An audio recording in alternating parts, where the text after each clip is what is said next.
Welcome back to r/NeighborsFromHell, where people share stories about their crazy neighbors, and if you are new to my channel, please don't forget to subscribe to join our amazing community, and without any further ado, let's dive right into the stories. And the next one was posted by user Fallen Pants on our own subreddit r/ripe stories, and it is titled "My former neighbor did not want to pay her rent because she was too pretty." I have met a few entitled people in my life and have a few stories of them. This particular one happened in 2010. I was a 20-year-old guy who just moved into my first apartment, and I was ready to try and take the world by storm by sitting on my ass playing Halo when I was not at work. I rented a small one-bedroom ground-level apartment, and after 3 months or so of living there, a girl moved in next door that I will call Barbie because she looked a lot like one of those dolls. Now, this girl looked almost like a model. She was around 5'8" and made herself look even taller with some platform high heels that she wore most of the time. She had long blonde hair and some curves that made her pretty damn hot. And she knew it. What I wondered was, why was she bothering to live in the crappy apartment complex we were both in? The rent was cheap, but the neighborhood kind of sucked. This girl seemed pretty out of place. Her car looked like a relatively new red hatchback of the time, don't remember what brand though, and she was always dressed in what looked like expensive clothing. She also watched the first Twilight movie a lot on high volume. It drove me nuts sometimes. Thank God for headphones. The thing is that I had no idea what this girl did for a living. She looked about the same age as me, but she only came and went at her leisure. Several months went by and I suddenly heard her cursing up a storm one weekend morning. She was yelling at someone over the phone about her power being shut off, and I did not want to get involved. But she came knocking on my door and then asked me to let her come in because her power was out and now she had no AC. I was dumb enough to let her in. The first thing she did was gripe that I was messy and my apartment smelled like a man. Well, yeah, I was a 20-year-old bachelor enjoying his freedom from a controlling mom and a dad who was more focused on my older brother. Barbie sat her butt down on my couch and immediately changed the channel on my TV and then complained that I only had basic cable. Then she wanted a bottled water. I said I had soda, that was it. I'm a Pepsi drinker, always been, but she complained it was not something like Sprite. I think that was when she finally could tell how annoyed I was, because she put down my TV remote and gave a mild apology. Probably because she did not want to be back out in that heat. It is not uncommon for the temperature to easily go over 100 degrees here, and it is a warm state year-round. I put my video game I was playing back on my TV and then told Barbie that if she was going to hang around, then she had better leave my stuff alone. She looked offended and then grabbed a nearby folding chair I had to sit near the air conditioner with it. I put on my headphones to keep from having to listen to her because she was on her phone again yelling at someone over her electricity. Eventually, after a few hours she left, but she was back the next day after I got home from work. And she was coming over regularly now, begging me to hang around so she could be in an air-conditioned apartment. And she repeatedly asked to use my shower. Then one day I came home to hear the power back on in her apartment. I figured she had gotten her problems straightened out, but nope. It turns out she ran a power cord from my apartment to hers through the windows. She tripped the breaker and I noticed that the sound of her TV shut off when the breaker tripped. I turned the breaker back on and her TV came back to life after a moment. That is when I decided to look around and found the power cord she was using. God knows how many things she had hooked up to that one cord. Our apartments were both ground level, so she likely got in through my window because either I accidentally left it unlocked or she unlocked it while she was hanging around my place. However, the window could not close all the way and the orange cord was pretty easy to spot once I looked for it.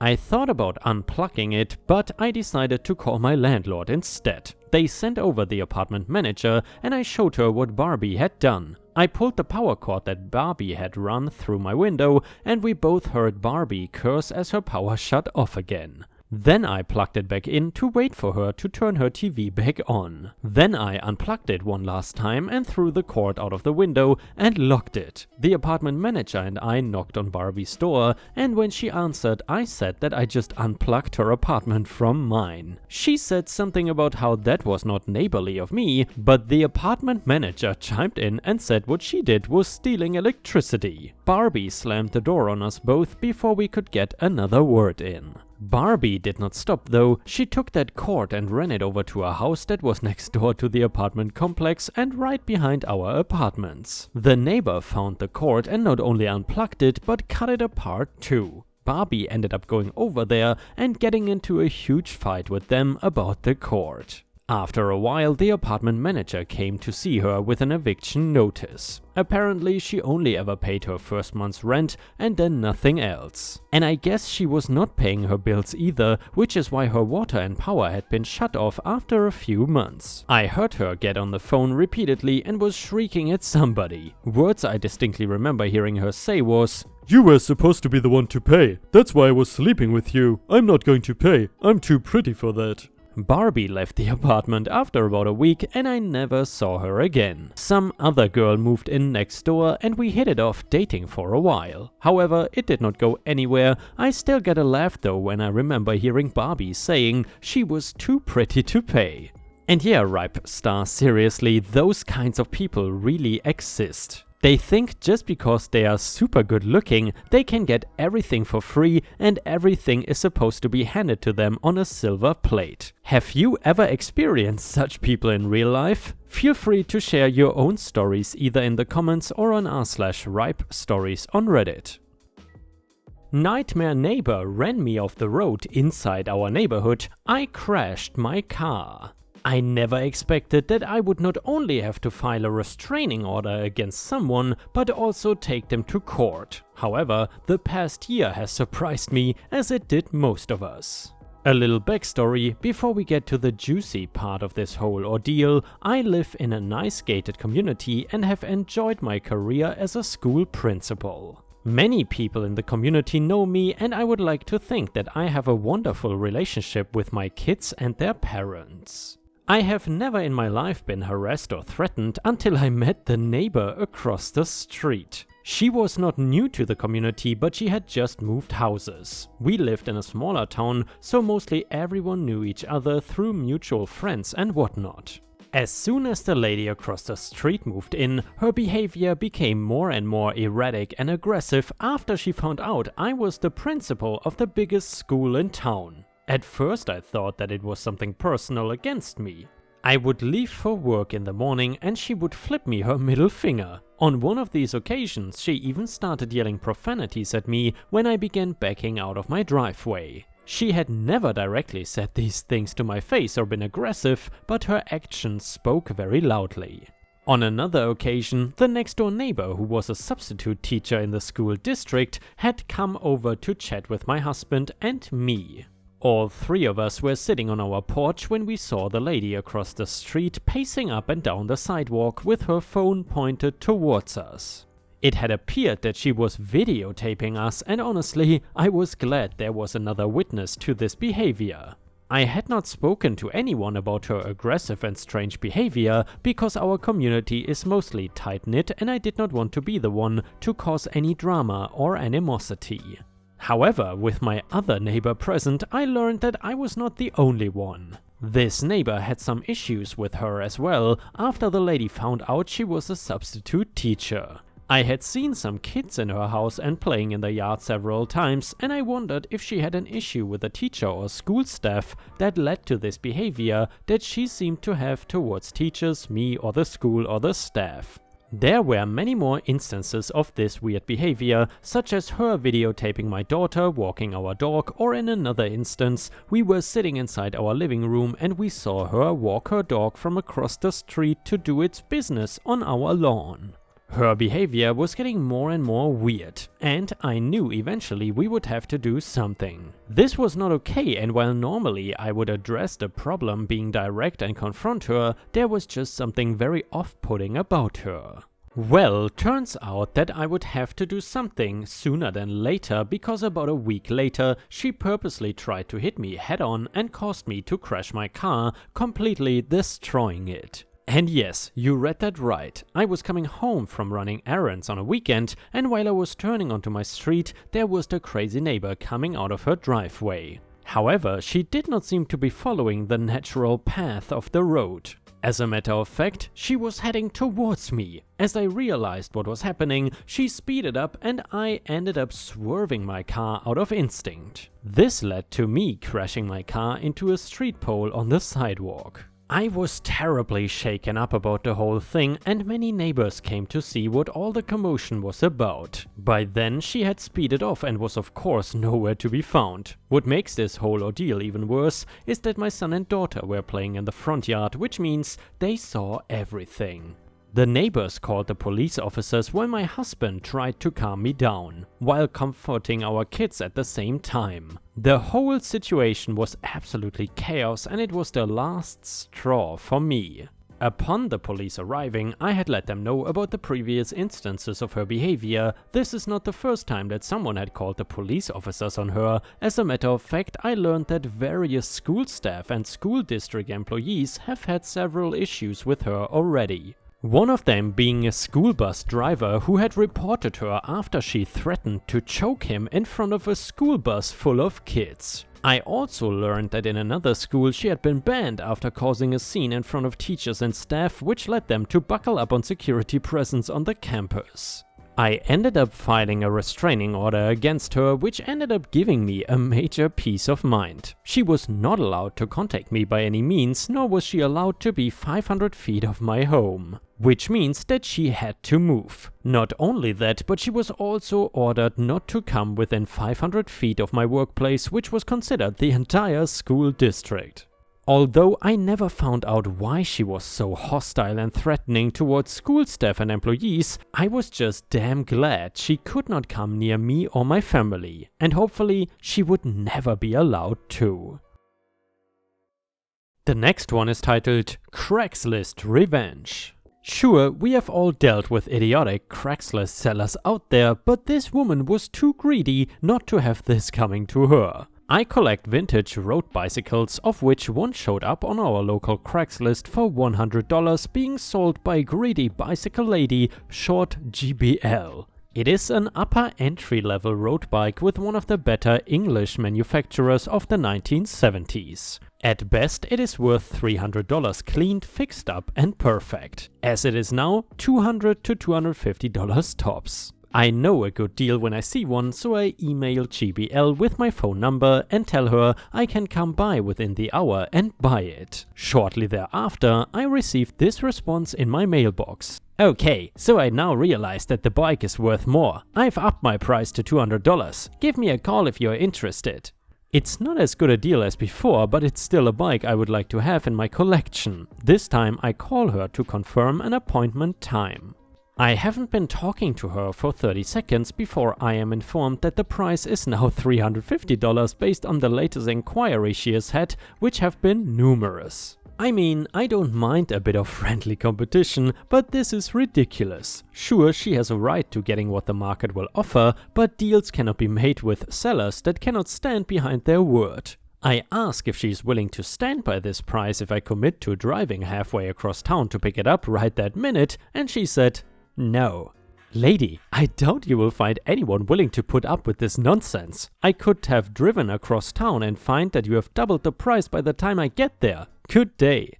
Edit. I think it should be noted that I'm really not interested in the bike anymore at this point. Vintage road bikes were unusually common in my city at the time of this story, and I knew with time I could put my efforts towards something much nicer. And by the way, I did with the acquisition of 2 chrome Schwinn Paramounts shortly thereafter. Not to mention that my collection was already quite sizable, at the time a fleet of over 15 classic and vintage road and touring bicycles. And yes, I had the N = N+1 syndrome quite bad back then. But back to the story, my last email seemed to end any hope of further discussion, but too many old movies have taught me that the greedy person is the easiest to have fun with. Especially when spare email addresses are close at hand, no longer was it about the bike. Within 10 minutes, GBL had a $500 offer from Mr. A ready to come by, and 5 minutes later Mr. B just had to have the bike for $750. And thus GBL told Mr. A that the price was now $850. So Mr. A confirmed that he would match that offer while Mr. B dropped out. But then Mr. C pops up and says, "We'll buy now, no questions asked, $1,500. And of course, GBL will take Mr. C's offer any day of the week, but Mr. C cannot commit to show up until the weekend, almost a week later. That's fine with her. Mr. A, however, soon gets an email with the new $1,500 price. Mr. A can match it, but Mr. A drops off the face of the earth come his appointment time the next day. So she tries to get Mr. C back, who confirms for that weekend and then drops off the face of the earth too. The day after Mr. C misses his appointment, Mr. A gets back in touch with our greedy bicycle-owning friend, who apologizes for his family emergency. He makes an appointment for the weekend after. And Mr. A misses that appointment too. In the meantime, Mr. B wants to know if she will do his $750 as the ad still appears to be up. And Mr. B also does not show up for his appointment. And thus begins a vicious circle of emails from Bicycle Lady to Mr. A, B and C as she desperately tries to get at least one sucker with more money than brains to her doorstep following 3 weeks of runaround. Of course, nobody ever replies, and by this point, no real buyers from Craigslist are willing to bother with her nonsense either. And so the bike disappears off Craigslist, but almost exactly a year later, GBL posts the bike back up. Same seller name, new pictures, nothing done to improve the bike's condition. The asking price is a flat $500. Thus I emailed her from my original address as myself, just to be a pest. Remember me, lady? When you want to talk about that $200 price again, give me a call. Maybe you will actually get to sell it this time. Rimshot. And the next one is a fantastic malicious compliance story about a coworker, and it is titled "Coworker and I maliciously comply with the owner's demands. Owner loses thousands of dollars." A little over a year ago, I started my first job at a local restaurant. I was 16, making me, at the time, the youngest employee there. Nevertheless, I was determined to show that I was just as good as the older servers and buzzers. Things started out great, I was learning a lot and quickly becoming a solid buzzer. To me, the job was perfect as I felt I was good at it, and working nights fit in with my schedule perfectly. Then, about a week in, I walked in to see, but mostly hear, Jackie, the owner of the restaurant, screaming into her phone. I gather that she is on the phone with the internet provider and trying to get the internet back up before people sit for dinner. Dissatisfied with the customer service, hint foreshadowing, hint hint, she hangs up and asks me to take a look. Since she knows that I like computers, I head around the bar to the router and modem and see that neither has any lights on, both appear to be completely off. By the way guys, just a quick side note, there's currently a very heavy rainstorm all over Thailand, so if you hear any rain in the background, I apologize. Either way, a proverbial gong goes off in my head and I decide to check the outlet. Turns out the outlet had a built-in surge protector that tripped. I press in the reset button and the internet was up within 5 to 10 minutes. Little did I know, by pressing that button, I had just sold my soul as IT support to this rinky-dink restaurant. In fairness, it was not that bad most of the time. For about 5 months it typically was just, "Have you tried turning it off and on?" and the occasional part replacement. All of the IT stuff I did was going unpaid, which I did not really care about. I knew how to do it, Jackie knew that I could do it, so why wouldn't I do it? What I did care about, however, was how Jackie treated me when I tried to help her. Sometimes she would get oddly defensive and insist she knew how to do a thing when 5 minutes before she had asked me how to do the thing. I also noticed that on weeks where she decided to have an argument, my scheduled hours for the following week went down. She would also withhold pay. I cannot definitely say that there is a relation, but it happened multiple times with the exact same excuses. Also, during this time my buddy Brett was hired. Brett is my age, a grade ahead though, we like similar stuff and we knew each other from our school's robotics team. Around mid-August at the time, about 5 to 6 months in, Jackie has a brilliant plan to buy a brand new camera security system for the restaurant and get yours truly to install it all. When she told me, I was completely shocked. I mean, yeah, I had soldered and wired stuff before, but she's trusting a very expensive system to a kid with no real experience. When I brought up my concerns, Jackie brushed them aside with, "Just document everything you do so you can trace back any mistakes." Not fully convinced, but also not wanting to upset my boss, I, naively, accepted to install the system. I spent the next few days going over wiring schematics and drawing up a master that the whole system would be directly traced by. I may have been stupid enough to accept the job, but I was smart enough to do it right.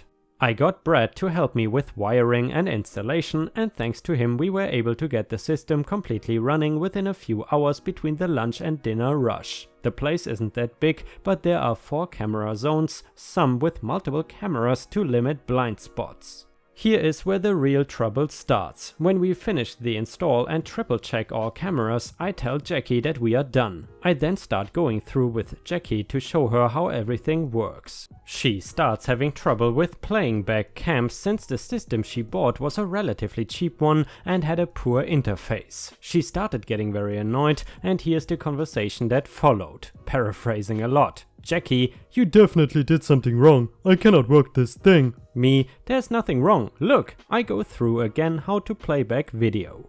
Jackie, "Exactly. You have made it so I cannot control it." Me, "I didn't make the interface. That came with the system." "Just fix it. How hard can it be?"